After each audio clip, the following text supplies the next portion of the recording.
ఈ రోజు వరకు ధరణిలో ఉన్న పోర్టల్ పని బాధ్యతలు ఎన్ఐసికి ట్రాన్స్ఫర్ చేసినట్లుగా తెలిసింది అధ్యక్ష. మరి వారు తండ్రి పేరు, జెండర్ పేరు, కరెక్షన్, కులం పేరు, జీపే రిజిస్ట్రేషన్లకు అనుమతించినట్టుగా సమాచారం ఉన్నది అధ్యక్ష. కానీ నిజానికి జరగవలసినటువంటి కొన్ని పనుల అధ్యక్ష, పట్టేదారు పేరులో ఉన్నటువంటి తప్పులు, విస్తీర్ణంలో ఉన్న దొరికినటువంటి తప్పులు, భూమి రకం, కాస్తు కాలం, కౌలుదారు పేరు, పట్టేదారును నిషేధిత జాబితా నుంచి తొలగించే పనులు, పార్ట్ బి డిజిటల్ సంతకాలు పెండింగ్ లాంటివి ఇంకా చాలా కూడా మరి కరెక్షన్ జరగాల్సిన అవసరం ఉన్నది అధ్యక్ష. వాటిని ఎప్పటిలోపల మరి కరెక్షన్ చేస్తారని మాత్రమే అడుగుతా ఉన్నాం అధ్యక్ష. ధరణి వల్ల నష్టపోయిన రైతుల వివరాలు, వారికి ఈ ఏడాది కాలంలో న్యాయమన్నా జరిగిందా, మరి సమగ్ర భూ కమతాల సర్వే ఆధారంగా భూ హక్కులు కోల్పోయిన రైతులందరికీ న్యాయం చేస్తామని మరి ఇప్పటి వరకు ఎంతమందికి చేశారు, నష్టపోయిన రైతుల వివరాలను ప్రభుత్వం సేకరించిందా, మరి ఇంతకీ సమగ్ర భూ కమతాల సర్వే జరిగిందా, జరగకపోతే ఎప్పటి లోపల జరిపిస్తారని అడుగుతా ఉన్నాం అధ్యక్ష. ల్యాండ్ కమిషన్, రెవెన్యూ ట్రిబ్యునల్ ఎప్పటిలో ఏర్పాటవుతుంది. ల్యాండ్ కమిషన్ ఏర్పాటు చేసే ప్రభుత్వ భూములను పరిరక్షిస్తామని కాంగ్రెస్ మేనిఫెస్టోలో మాటిచ్చారు అధ్యక్ష. మరి ఇప్పటి వరకు ఎన్ని ఎకరాల ప్రభుత్వ భూములు పరిరక్షించారు, పౌరుల భూ హక్కులను కాపాడేందుకు మరి ఇప్పుడు తెస్తున్నటువంటి భూభారతి చట్టం ద్వారా రెవెన్యూ ట్రిబ్యునల్ను ఏర్పాటు ఎప్పటిలోగా చేస్తారో తెలియజేయాల్సినటువంటి అవసరం ఉన్నది అధ్యక్ష. నిషేధిత జాబితాల్లో చేర్చిన పట్టా భూముల తొలగింపు జరగకపోవడంతో రైతులు నష్టపోతున్నారు అధ్యక్ష. నిషేధిత జాబితాలో చేర్చిన పట్టా భూములను కాంగ్రెస్ అధికారం వచ్చిన 100 రోజుల్లో తొలగిస్తామన్నారు కదా. మరి ధరణి పోర్టల్ పై 5 సభ్యులతో కమిటీ 2023 డిసెంబర్ 9 వేశారు. ఈ కమిటీ వేసి ఏడాది దాటింది కదా. నిషేధిత జాబితాల్లో 13 లక్షల ఎకరాలు ఉన్నట్టు సమాచారం. మరి వాటిలో కనీసం కొన్నైనా తొలగించారా? అంటే ఏడాది కాలంలో రైతులు మరి నష్టపోయారు కదా, వారిని ఎందుకు మరి తొలగించలేకపోతున్నారో తెలియాల్సిన అవసరం ఉన్నది అధ్యక్ష. ధరణి అక్రమాల ద్వారా బీఆర్ఎస్ నేతలు దోచుకున్న సొమ్మును ఎందుకని కక్కించలేదు?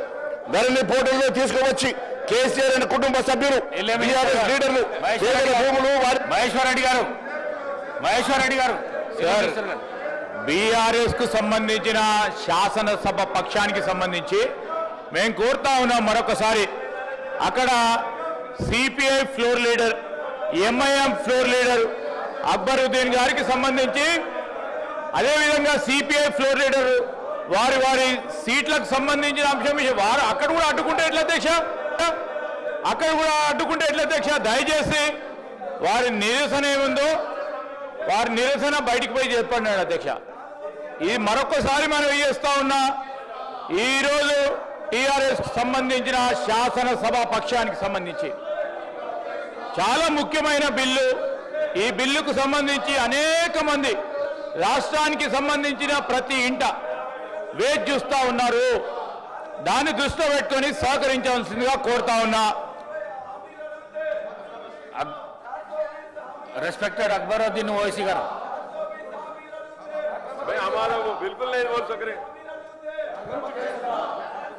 కన్క్లూడ్ చేయండి. మహేశ్వర్ రెడ్డి గారు కన్క్లూడ్ చేయండి. एक मिनट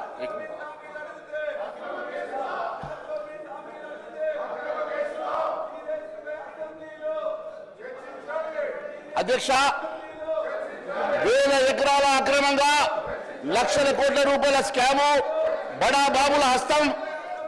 మరి ఈ అంశాన్ని సిబిఐకి ఎందుకు విచారణకు ఆదేశిస్తలేరు? నేను గౌరవ ముఖ్యమంత్రి గారిని మీ ద్వారా అడుగుతున్నా.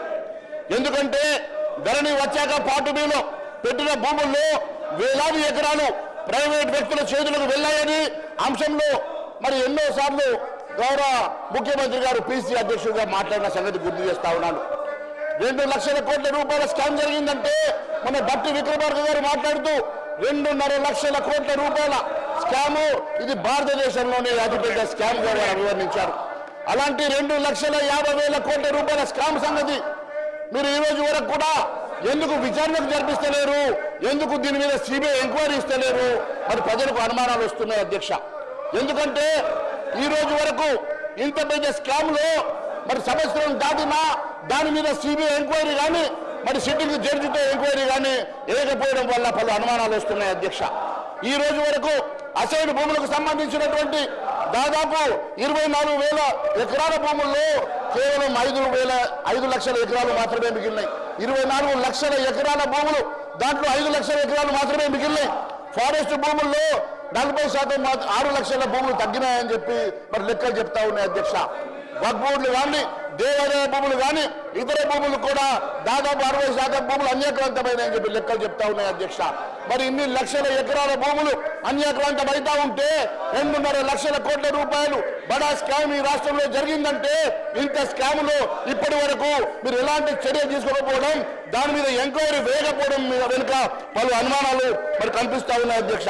మీరు నిషేధిత జాబితాలో ఉన్న భూములు కానీ మరి అన్నిటికన్నా ముఖ్యంగా రంగారెడ్డి, హైదరాబాద్ ఈ చుట్టుపక్కల ఉన్నటువంటి జిల్లాల్లో ఉన్నటువంటి విలువైనటువంటి భూములు, కొన్ని లక్షల కోట్ల విలువైన భూముల మీద వెంటనే సిబిఐ ఎంక్వైరీ వేయాలి. లేని పక్షంలో ఈ ప్రభుత్వం మీద పలు అనుమానాలు వస్తూ ఉన్నాయి. మేము ఒకటే డిమాండ్ చేస్తా ఉన్నాం, ఖచ్చితంగా సిబిఐ ఎంక్వైరీ దీని మీద వేయాలి. శంకర్ భాయ్, సిబిఐ ఎంక్వైరీ ఖచ్చితంగా కోరుతా ఉన్నాం. గౌరవ ముఖ్యమంత్రి గారిని ఒకటే డిమాండ్ చేస్తా ఉన్నాం, దీని మీద సిబిఐ ఎంక్వైరీ ఎందుకు చేస్తారు?